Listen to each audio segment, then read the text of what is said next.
আসসালামু আলাইকুম এভরিওয়ান। আজকে অনেক দিন পরে আপনাদের সামনে হাজির হয়ে গেলাম। Welcome to Raisa's simple kitchen. আজকের রেসিপি লেমন কেক।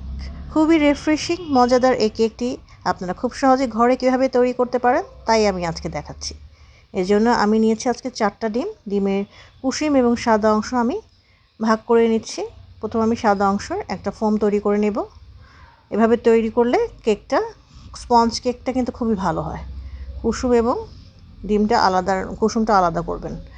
সাদা অংশটা আপনারা চাইলে এগ বিটার দিয়ে বিট করতে পারেন, চাইলে হাতের সাহায্যে হ্যান্ড হুইস্ক বা কাঁটা চামচ দিয়েও বিট করতে পারেন। তবে এরকম একটা বিটার থাকলে স্পঞ্জ কেক তৈরি করা সহজ হয়ে যায়, এতে সময়টা অনেক কম লাগে। আমি 3 মিনিট সময় ধরে এটাকে বিট করব। এরপর আমি এতে সুগার অ্যাড করছি।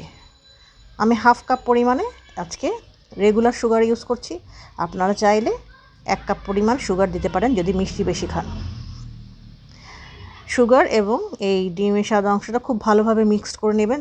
চিনিটা একেবারে যেন ভালো করে গলে যায়। এরপর আমি দিচ্ছি এখানে লেমন এসেন্স বা লেমন ইমালশন এইসব আপনারা পেয়ে যাবেন গুলশান ডিসিসি মার্কেটে বা অনলাইনে খোঁজ করলেও আপনারা পেয়ে যাবেন।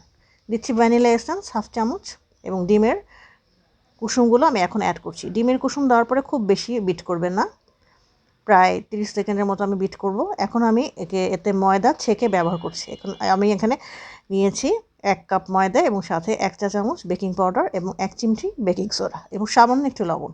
এই সবগুলো উপকরণ আমি মিশিয়ে এখন চালনির সাহায্যে চেলে আমি ডিমের মিশ্রণের মধ্যে দিয়ে দিচ্ছি।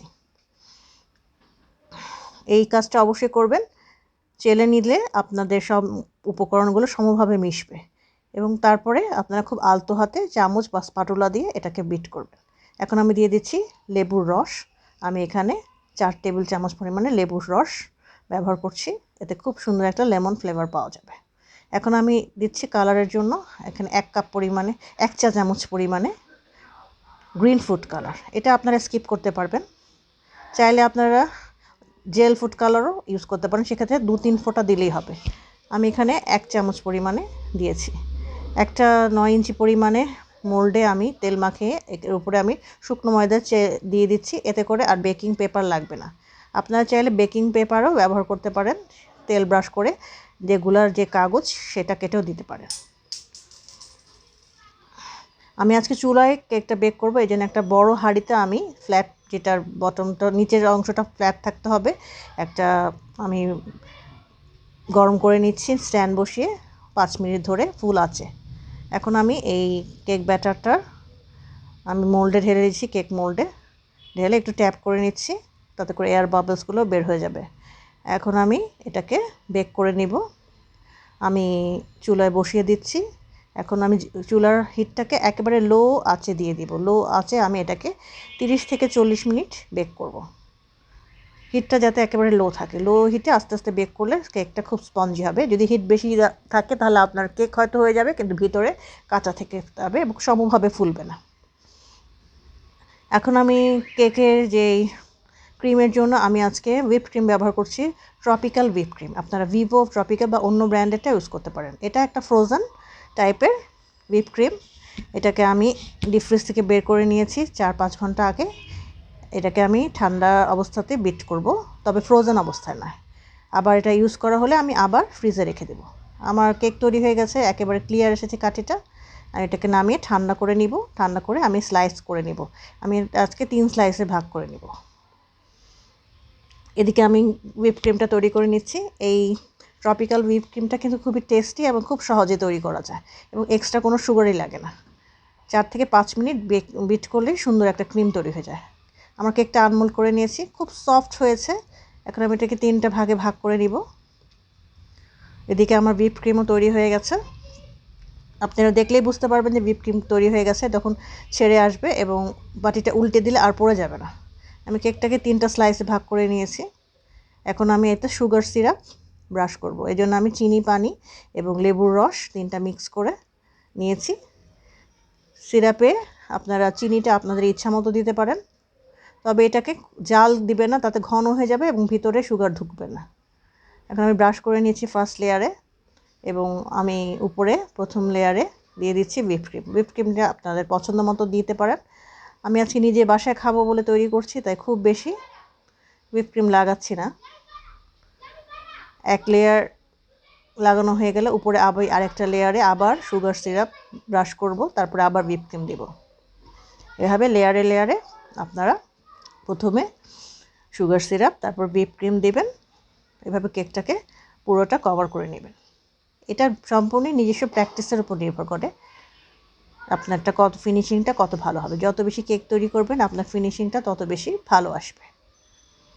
প্রথমে আমি ক্রাম কোটিং করে নিচ্ছি। ক্রাম কোটিং মানে হালকা পাতলা করে একটা পুরো কেকটাকে একটা কভার করে নেওয়া। তারপর এটাকে আমি 10 মিনিটের জন্য ফ্রিজে রেখে দেব নর্মাল চেম্বারে।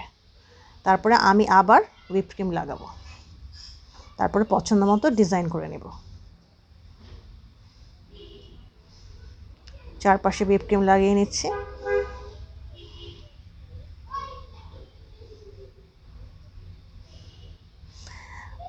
এখন আমি কেকটাকে কিছুক্ষণের জন্য ফ্রিজে রেখে দিচ্ছি, যাতে করে এই ক্রাম কোটিংটা খুব ভালো করে বসে। আপনারা এটাকে 10 মিনিট থেকে হাফ অ্যান আওয়ার পর্যন্ত ফ্রিজে রাখতে পারেন। আমি ফ্রিজ থেকে বের করে নিয়ে এসেছি। আমি আরেকবার কোটিং করে দেব। আরেকবার কোটিং করে দেওয়া হয়ে গেছে। এখন আমি উপরে একটা জিলেটিন ব্যবহার করছি। জিলেটিন বা আপনি আগার আগার পাউডার ব্যবহার করতে পারেন। একটা চুলার মধ্যে আমি হাফ কাপ পানির সাথে হাফ চা চামচ আগার আগার পাউডার এবং 2 চা চামচ চিনি মিশ্রণে জাল দিয়ে এটা তৈরি করেছি। আমি ফাইনাল ফিনিশিং দিয়ে দিচ্ছি কেকটাতে। এখন আমি উপর থেকে এই যে আমি উপরে একটা সিরাপের মতো তৈরি করেছি, এটা সম্পূর্ণই অপশনাল, আমি ডিজাইনের জন্য ব্যবহার করছি। আপনারা চাইলে এখানে কর্নফ্লাওয়ার গুলেও জাল দিয়ে এইভাবে তৈরি করতে পারেন। 2 চা চামচ কর্নফ্লাওয়ার, 2 চা চামচ চিনি এবং হাফ কাপ পানি জাল দিয়ে আপনারা এটা তৈরি করতে পারেন। এখন আমি চারিদিকে এটা ঢেলে দিচ্ছি। আর সামান্য একটু লেবুর রসও দিয়েছি একটা সুন্দর লেমন ফ্লেভার পাওয়ার জন্য। ডিজাইনটা আপনাদের ইচ্ছা উপর নির্ভর করে। আমি খুব বেশি ডিজাইন করছি না, বাসায় এখনও খাবো বলে নর্মালভাবে তৈরি করছি।